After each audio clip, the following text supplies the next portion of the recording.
Dans ce cours, le cheikh poursuit avec Ibn al-Qayyim, rahimahullah, la liste des effets des péchés sur le cœur, la vie et la relation avec Allah. Le premier effet mis en avant est la wahshat intérieure. Le péché crée une solitude, un vide entre le serviteur et son Seigneur, puis entre lui et les gens de bien, même s'il est entouré et qu'il rit avec eux. Ibn al-Qayyim explique que le cœur du pécheur ressent un malaise constant. Il peut profiter de certains plaisirs, voyager, sortir, mais il garde une gêne obscure, une tristesse qui ne disparaît pas.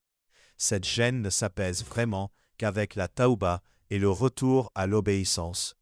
Un signe de cette wahsha, la personne se sent lourde dans les assises de rappel, à l'aise dans les assises de frivolité et de désobéissance. Un autre effet des péchés est la chute de la réputation et de la place auprès d'Allah et auprès des croyants. Celui qui respecte les limites d'Allah en privé, Allah élève sa valeur en public. Et celui qui piétine les limites d'Allah en secret, Allah le rabaisse tôt ou tard, même si extérieurement il possède richesse ou statut social. Ibn al-Qayyim rapporte la parole de certains salafs qui disaient qu'ils voient l'effet de leurs péchés dans le caractère de leur monture, de leurs enfants, de leurs proches.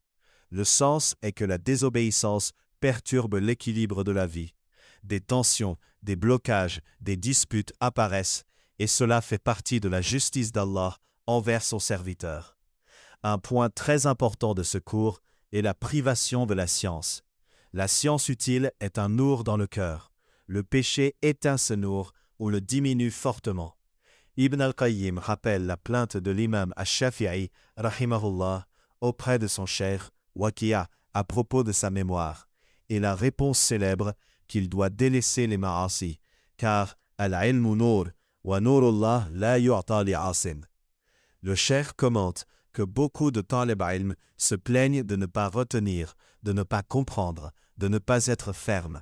Ils cherchent la solution dans des méthodes ou des trucs, mais oublient de regarder leurs péchés.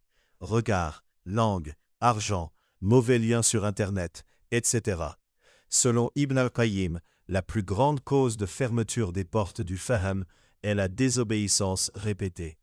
Vient ensuite un effet très fort, le dhal, l'humiliation attachée à la désobéissance. La vraie issa est dans l'obéissance à Allah. Même si le croyant est pauvre, inconnu, il a une dignité intérieure quand il obéit à son Seigneur.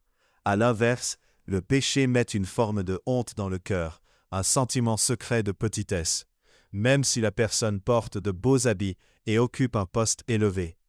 Ibn al-Qayyim explique aussi que lorsque le serviteur s'accroche aux créatures et cherche leur rida au point d'être prêt à désobéir à Allah pour eux, il est puni par ces mêmes créatures. Ils le fatiguent, l'humilient, le déçoivent, et il ne reçoit pas ce qu'il espérait.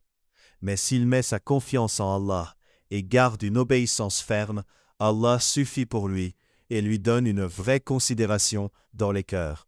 Enfin, le cheikh résume que ces effets s'ajoutent à ceux vus dans les cours précédents. Zulma fil qalb, waja'u fis sadr, hirmanu min at-ta'at, qasrun lil umr al-haqiqi.